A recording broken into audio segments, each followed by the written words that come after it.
Let's be clear in this section that the download station is not limited to downloading torrent files only, because you can add FTP and HTTP tasks as well, and it actually does work with famous download sites like you have a Rapid Share or a Hotfile.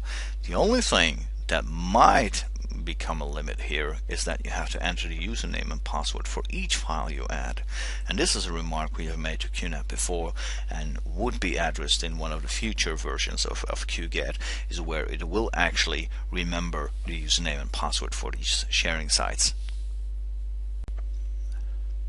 One more thing I wanted to show you quickly is the web file manager, and the clear benefit of a web file manager is of course that if you move files around from one share to another, it doesn't have to be pulled back to your PC and then back to the unit. It just will do this internally on the system itself. So if we have a couple files here, for instance, we can just select them. We're not going to do index.php, just select them and drop them onto the folder where we want them to be. Now we can move and skip, or copy and skip, or overwrite the files if they already exist. So it's quite a quick method to move around big files, especially MKV files, AV files, DVD backups, ISO backups, and of course your regular Blu-ray backups that you might have made. This will really increase the speed to organize your files instead of doing it by the computer over map network drives and stuff. So this actually concludes the part of what features are available. Of course you can expand with a lot of extra applications and a lot of extra settings and tools on the NAS. We haven't covered everything in the necessary detail, but at least it shows you what the QNAP NAS is capable of and how many tasks it can't take away from your PC or your manual intervention.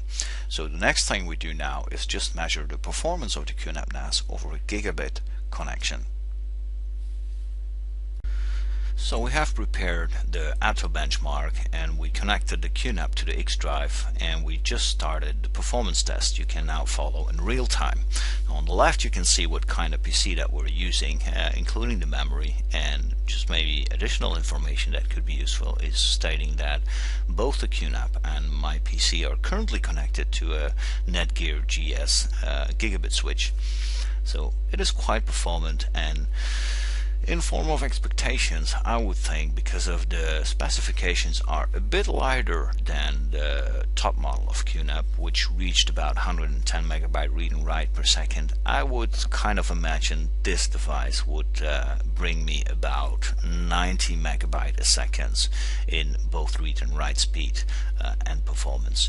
So we're just gonna let this benchmark run in real time and pick in again when it's done.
So these are the results of our stress testing and performance testing on the QNAP, and as you can see, our expectations are quite well anticipated from the beginning, where we stated we would expect about 90 megabytes a second in both read and write speed when it concerns bigger files.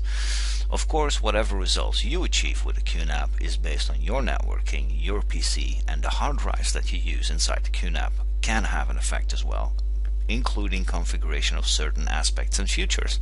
So take this as a general guideline on how a standard PC that has reasonably packed to the current standards would achieve performance. So the 90 megabyte performance is slightly lower than the TS-X59, which is still the top model in the QNAP range.